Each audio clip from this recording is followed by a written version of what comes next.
시편 20편을 하고 이제 또 당분간은 시편 안 하려고요.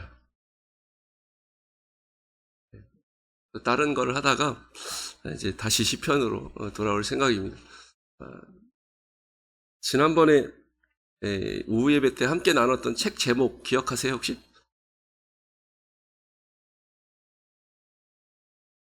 가물가물. 예, 그쵸. 어제 것도 기억이 가물가물한데, 그쵸. 예. 예전에 읽었던, 함께 나눴던 책 제목이 하나님을 경험하는 삶이었습니다. 이번에 이제 시편이 끝나면 또 다른 책을 가지고 함께 나누려고 합니다. 책 제목은 여러분들도 좀 익숙할 수 있는데, 평신도를 깨운다. 들어보신 적 있으세요? 예. 읽어보신 분도 계실 수 있습니다. 오카른 목사님이 지은 이렇게 책인데, 제자훈련 준비서 뭐 이런 개념입니다. 제가 9월 달부터 성경 공부를 하는데 뭘 교재로 할까 이렇게 고민하다가 이제 제자훈련 터다지기 뭐 이렇게 해서 하면서 제자훈련에 관련된 공부가 3권짜리 시리즈가 나온 게 있어서 그래 이거는 좀 뭐 한국 교회에서 공인 되다시피 좀 인정하는 교재이기 때문에 좋겠다라는 생각이 들어서 그걸로 이제 9월달 추석 지나면 이제 시작하려고 하는데 그 성경 공부를 하면서 같이 평신도를 깨운다라는 내용을 가지고 우리가 오후 시간에 나누면 여러 가지로 도움이 되겠다. 막 이런 생각에 다음 주부터는 그거를 함께 좀 나눠볼까 하는 생각을 가지고 있습니다. 읽어보신 분들은 복습이 되실 거고, 이제 안 읽어보신 분들은 새롭게 이제 좀 나누는 시간이 될 것 같습니다. 다음 주부터는 엘림 찬양단이 제가 2주 동안, 3주 동안 안 해도 된다 이렇게 얘기했습니다. 왜냐면 이제 8월 마지막 주는 이제 남전도에서 하기로 했고요. 그 다음 2주간은 제가 하기로 했습니다. 목사님 3주 동안 준비 안 하셔도 돼요.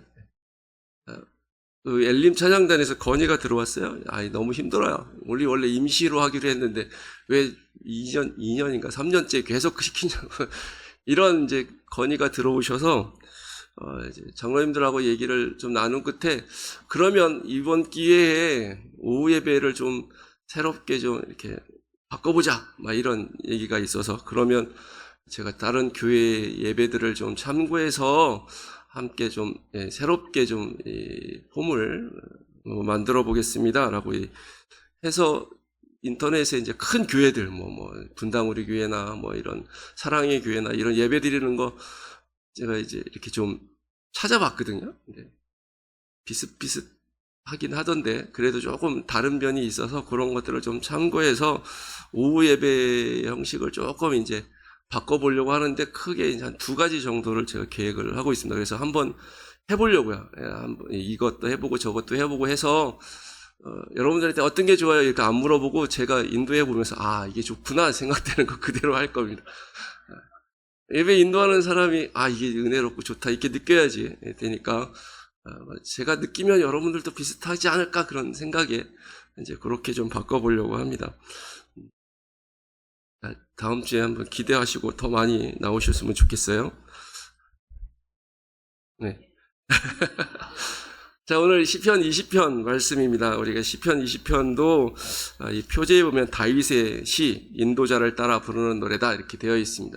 인도자를 따라 부른다라는 얘기는 오늘날로 치면 이제 성가대 지휘자, 찬양 인도자의 지도를 받아서 그 인도를 따라서 부르는 노래다라고 얘기하는 것인데 이 노래를 부르는 방법이 이제 원래 주어진 곡조를 가지고 부를 수도 있고 때로는 이 찬양 인도자가 이제 선창을 하면 거기에 따라서 부르기도 하고 혹은 선창하는 분이 이렇게 어떤 한 구절을 얘기하면 그 회중들이 이제 후렴구처럼 답가식으로 이렇게 부르는 경우도 있습니다. 근데 이 시편 20편도 좀 독특한 시라서 다윗이 지은 시이긴 한데 이거를 노래로 부를 때에 백성들이 앞에 1절부터 5절까지는 백성들이 먼저 부르고 중간에 6절은 이제 왕이 혼자서 이렇게 독창하듯이 이렇게 6절은 혼자 부르고 나머지 7, 8, 9절은 왕과 백성이 함께 부르는 이렇게 노래의 형식으로 지었습니다. 그래서 좀 독특한 형식의 시다라고 얘기할 수 있습니다. 이 시편 20편은 언제 지었는지는 아주 명확하지는 않지만 그 내용을 대충 살펴보면 일단 다윗이 왕이 된 다음에, 그리고 예루살렘, 다윗성이라고 얘기하던 그 예루살렘을 정복하고 거기다 성막을 새롭게 지었습니다. 그리고 이제 그 성막에 법궤를 이제 안치시키는데 그 다음에 이 2편, 20편을 지은 게 확실하다라고 이제 얘기를 합니다. 왜냐하면 2절 말씀에 성소 얘기가 나오고 시온 얘기가 나오는데, 이 성소와 시온은 이 연결시키는 말은 다윗이 이 예루살렘에 성소를 짓고 법궤를 안치시킨 다음 이야기가 분명하다, 이렇게 이해를 하고요. 특별히 20편 말씀은 전쟁에 나가기 전에 지은, 이게 부르는 노래로 되어 있습니다. 이스라엘 백성들이 이제 다윗이 왕이 된 다음에 주변 나라들을 많이 정복했는데, 이 성소를 짓고 나서도 전쟁할 일이 있었던 것으로 보여지고, 그 전쟁에 앞서 나가기 전에 이렇게 하나님 앞에서 찬양하고 노래하는, 그러니까 제사하면서 노래하는 그런 내용을 배경으로 하고 있구나라는 사실을 알게 됩니다. 그래서 이 왕이 나가서 이기게 해주십시오, 승리하게 해주십시오, 뭐 이런 내용의 기도인데, 이런 내용 때문에 메시아의 승리를 예언하듯이 노래하고 있다, 이렇게 이제 이해하기도 합니다. 그냥 참고로 여러분들이 알아두시면 좋을 것 같습니다. 자, 시편 20편 말씀은 사실 여러분들이 잘 안 부르실 수도 있는데, 사실 이게 이제 찬양으로도 되어 있어요. 이제 좀 중창곡 멋있게 되어 있는 찬양이 있습니다. 제가 고등학교 다닐 때 저희 학교에 중창단이 있었는데, 제가 중창 단원은 아니었어요. 제 친구들이 중창 단원이 몇 명 있었는데, 그 친구들이 시편 20편을 그 내용을 가지고 이렇게 지은 찬양을 부르는 경우를 자주 들어봤거든요. 아주 되게 멋있었던, 그 당시면 이 남자들이 부르는 중창곡이 되게 멋있게 들렸던 기억이 납니다. 20편 말씀에 보면 1절부터 5절은 아까 말씀드린 대로 물론 처음부터 끝까지 다 다윗이 지은 시지만, 그 1절부터 5절까지는 백성이 왕을 향해서 기도하는 내용으로 되어 있습니다. 그러니까 왕이 이제 전쟁에 나가기에 앞서서 이 왕을, 이 군사를 이끌고 나가는 왕을 하나님 앞에 맡겨드리고 축복하는 그런 기도의 내용인데, 먼저 뭐라고 기도하고 있냐면, 환난날에 여호와께서 내게 응답하시고 야곱의 하나님의 이름이 너를 높이 드시기를 원한다, 라고 이렇게 기도하고 있습니다.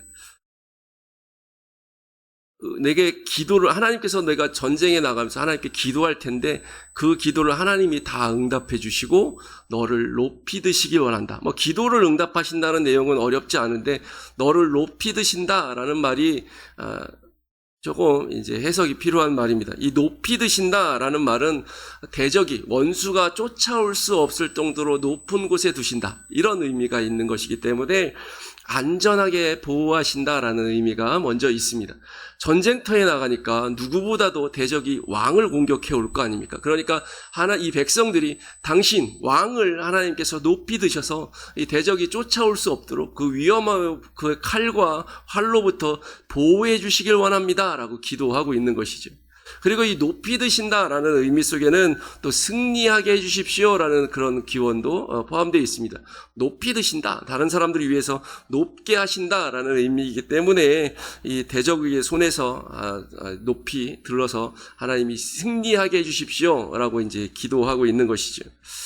하나님도 우리를 높이 드시는 분이십니다. 우리를 높이 드셔서 안전한 곳에 거하게 하시고, 사탄과 세상의 세력들이 우리를 공격해 올 때 쫓아올 수 없고 공격이 닿을 수 없는 곳으로 우리를 인도하셔서 보호하시는 분이시고, 예수님 안에서 우리로 하여금 승리를 거두게 하시는 분인 줄 믿습니다.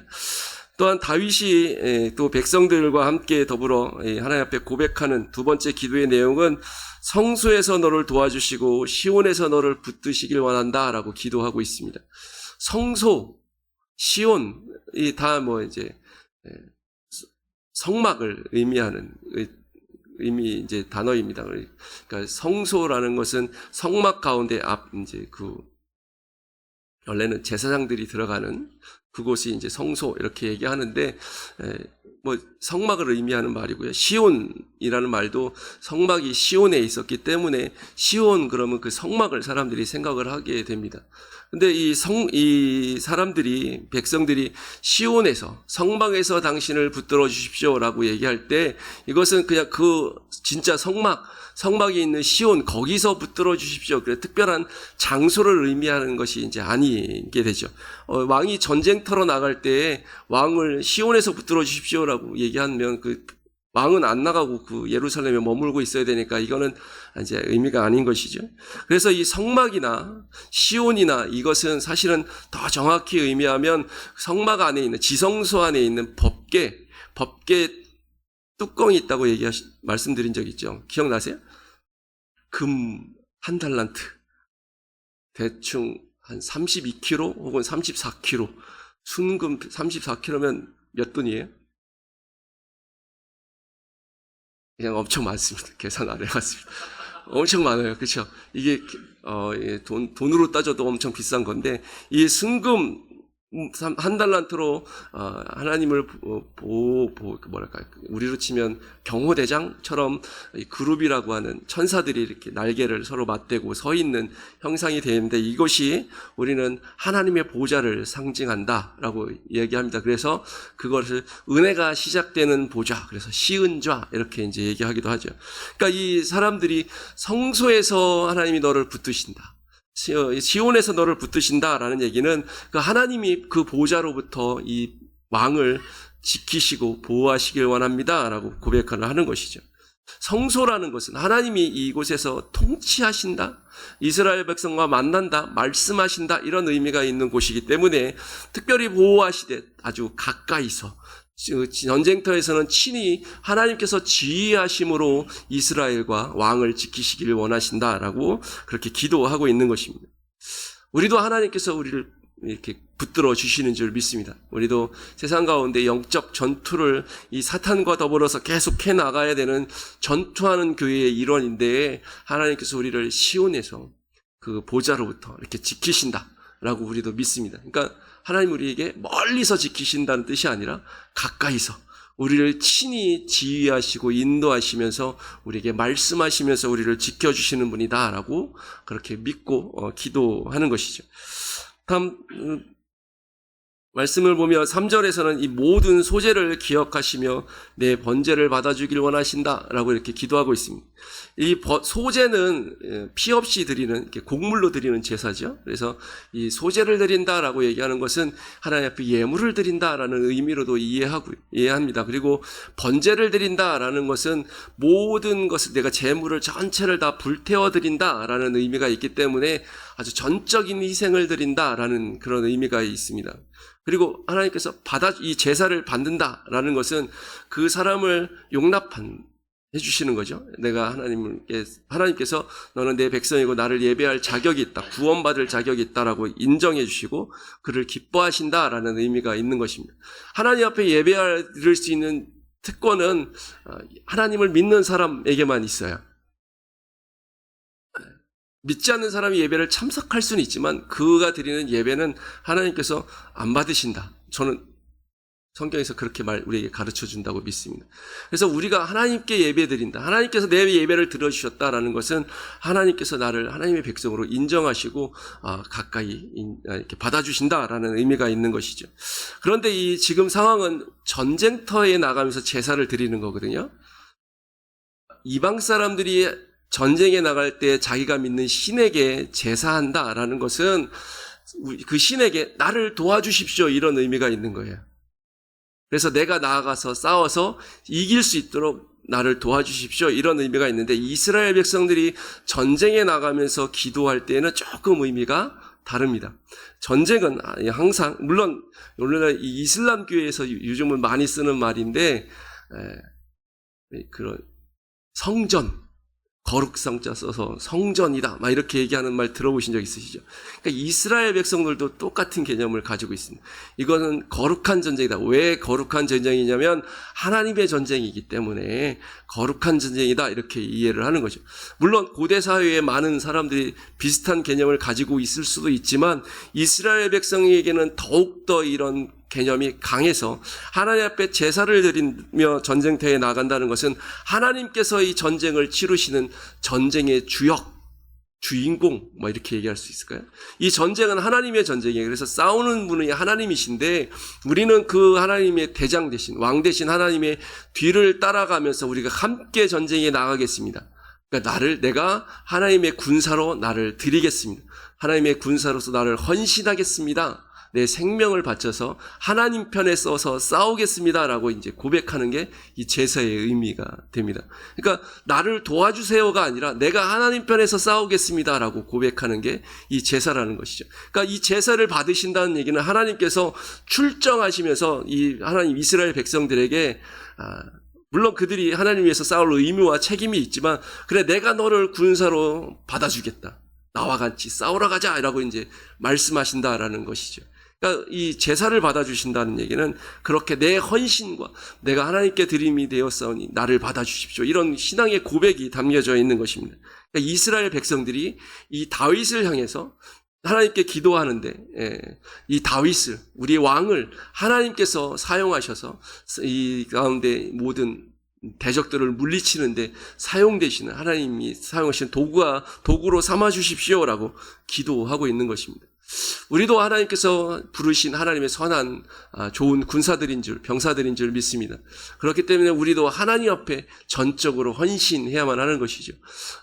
바울이 얘기하듯이 군사로 모집된 사람은 자기를 즐겁게 해서 싸우는 사람이 없습니다.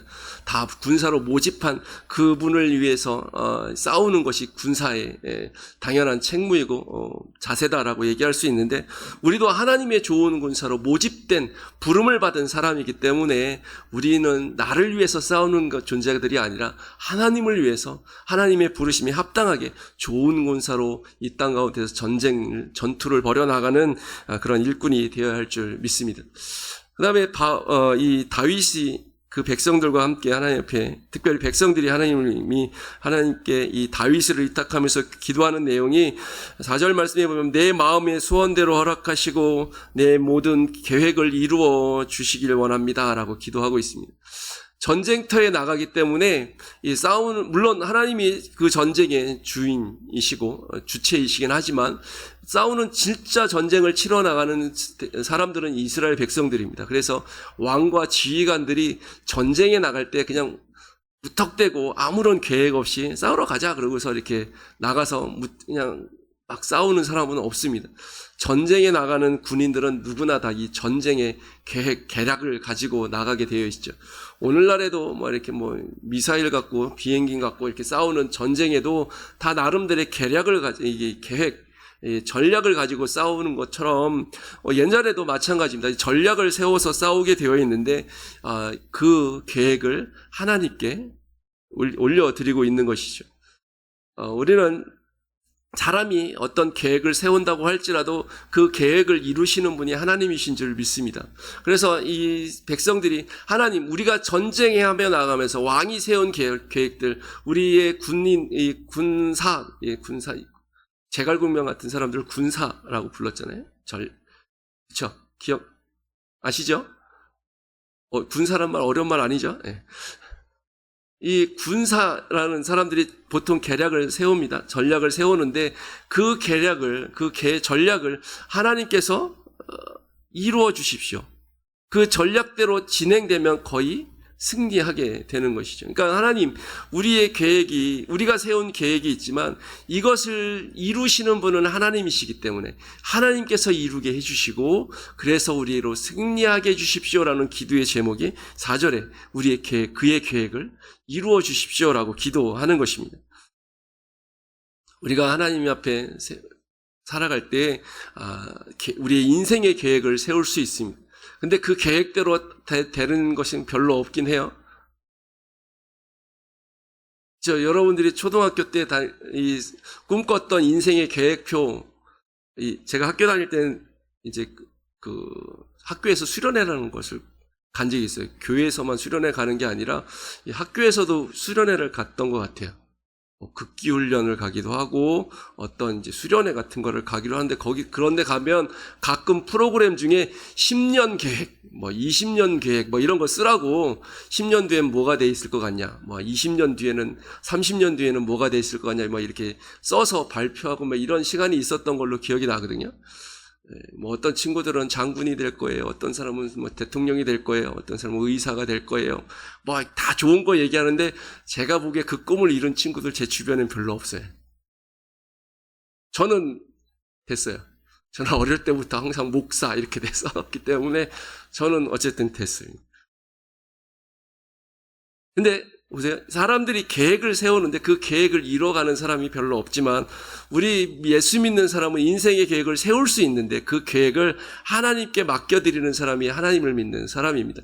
하나님, 내 계획이 하나님의 뜻에 합당하다면 하나님께서 성취해 주시고, 만약에 뜻에 맞지 않거나 부족하다면 하나님의 뜻이 이루어지게 해 주십시오라고 이렇게 하나님께 모든 주권과 결정권을 내어드리는 사람이 하나님의 백성이죠.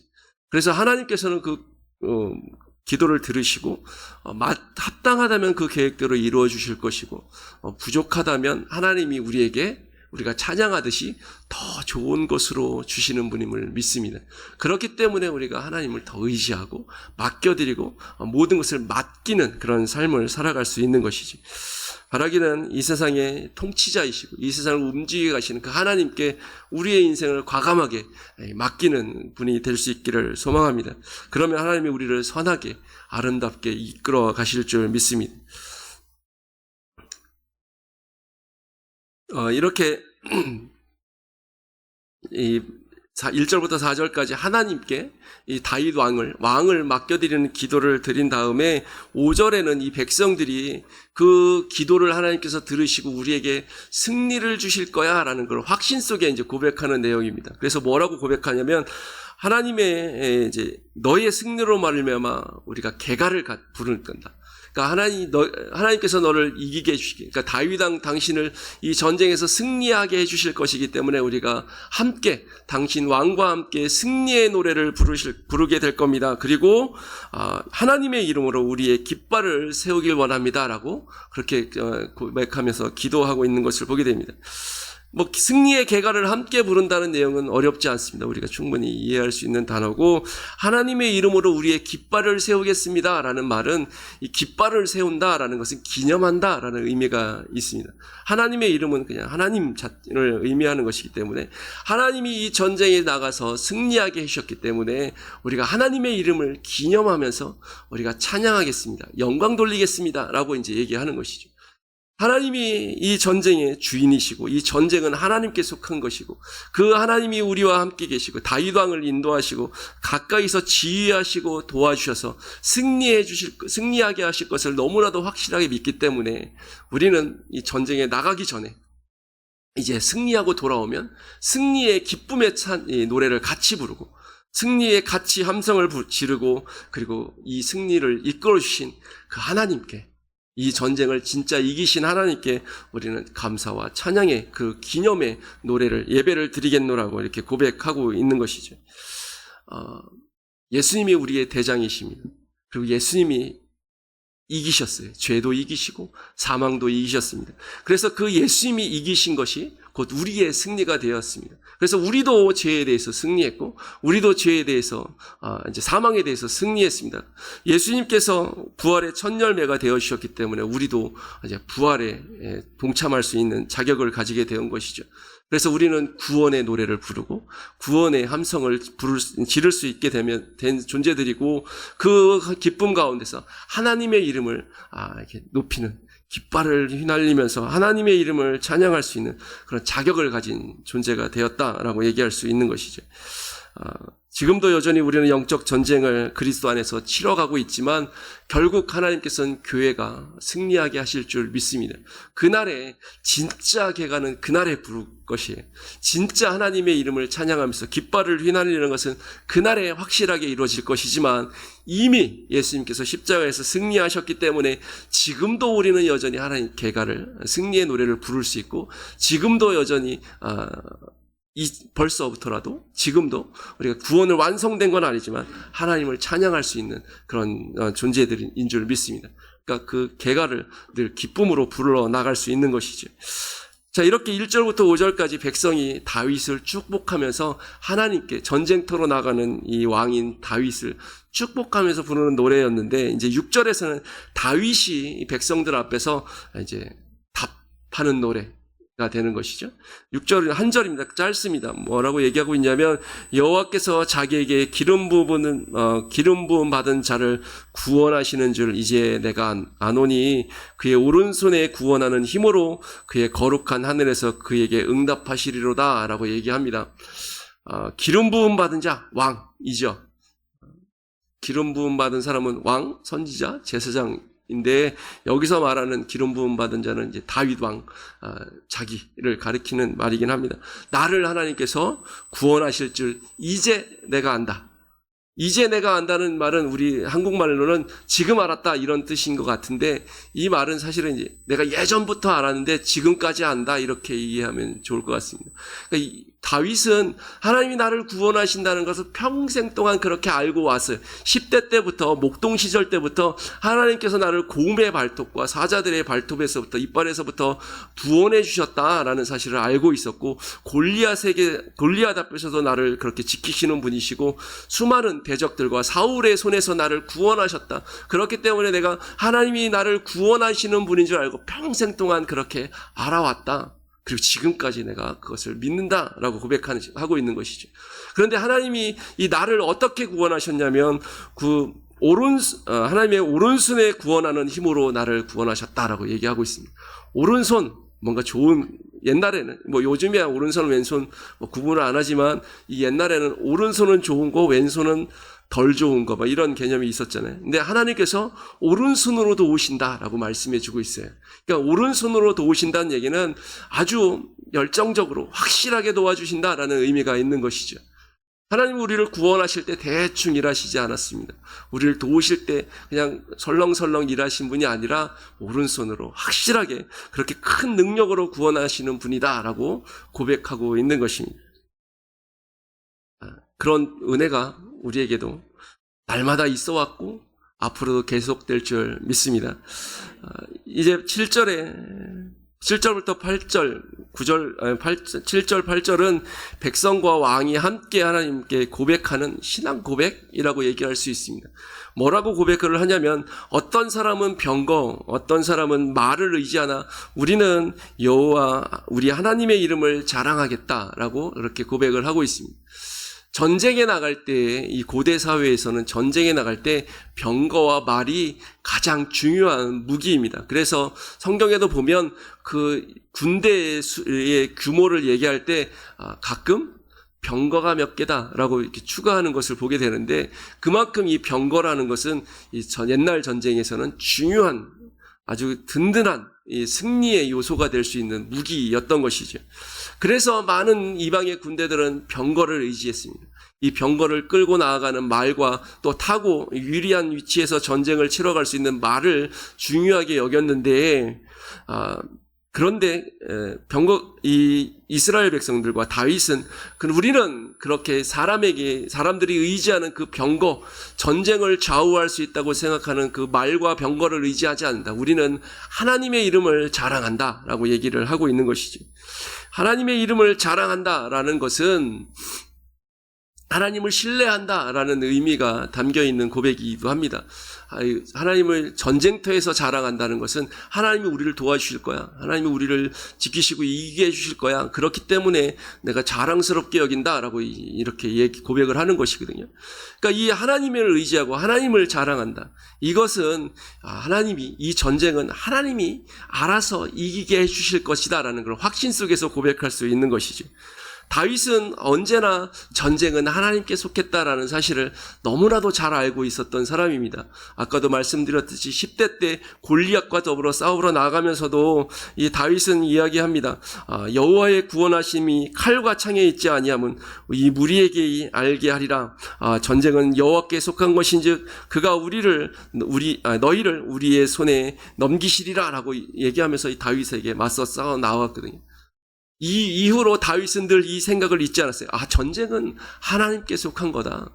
나를 이 연약한 이 10대 청소년, 뭐 전쟁의 경험도 없는 이 초짜가 물맷돌 하나로 이 골리앗을 이길 수 있게 하신 것은 하나님이 함께 계시기 때문이다. 그래서 이제는 내가 골리앗을 이기는 경험을 미루어 볼 때 내 고백, 전쟁은 하나님께 속한 것이라는 이 고백이 확실하다라는 그 믿음을 늘 갖고 있었고, 계속해서 평생 동안 전쟁을 치러갈 때마다 이 전쟁은 하나님께 속했어요. 전쟁은 하나님이 주관하시는 거야 라고 고백을 했고, 이 고백은 다윗에게서 그친 것이 아니라 후손들에게까지도 계속 이어졌던 것임을 우리는 보게 됩니다. 그래서 나중에 여호사밧 시대 때 연합군, 이 모압과 암몬의 연합군이 유다를 처음 침공해 왔는데, 그때 이 야하시엘이라는 이 레위 사람이 성령의 충만함을 받아서 백성들 앞에 얘기합니다. 너희는 이 큰 무리로 말미암아 두려워하지 하거나 놀라지 말라. 이 전쟁은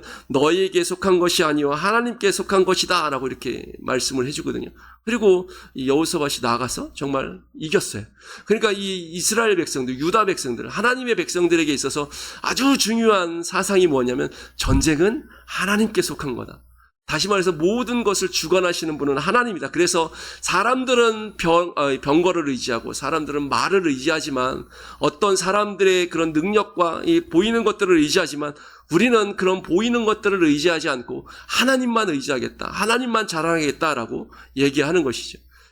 이들은 이렇게 얘기하기도 합니다. 말을 의지하고 병거를 의지하는 사람들은 막 흔들리고 요동할 것이다. 그렇지만 하나님을 의지하는 우리는 일어나서 바로 선다, 이렇게 고백을 하고 있습니다. 처음에는 이 병거를 의지하는 사람들이, 말을 타고 오는 사람들이 막 이기는 것 같아요. 그런데 결국은 그들이 하나님 앞에서 섰을 때 힘을 잃어버리고 엎드러지고 비틀거리게 된다는 것이죠.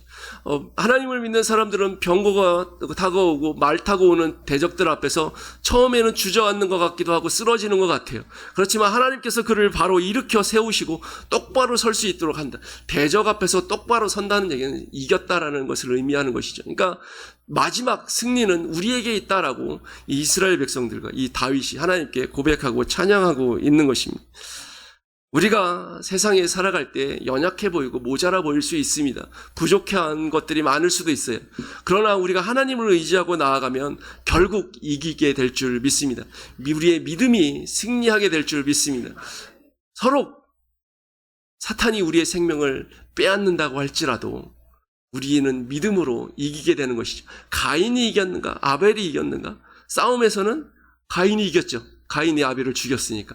그런데 우리는 누가 승리했다고 믿느냐면 우리는 아벨이 믿음으로 이겼다라고 믿습니다. 마치 이와 같이 하나님께서 우리를 믿음 가운데서 승리하게 하실 줄 믿습니다. 그러므로 우리가 이 세상 살아갈 때 누구를 의지할 것인가?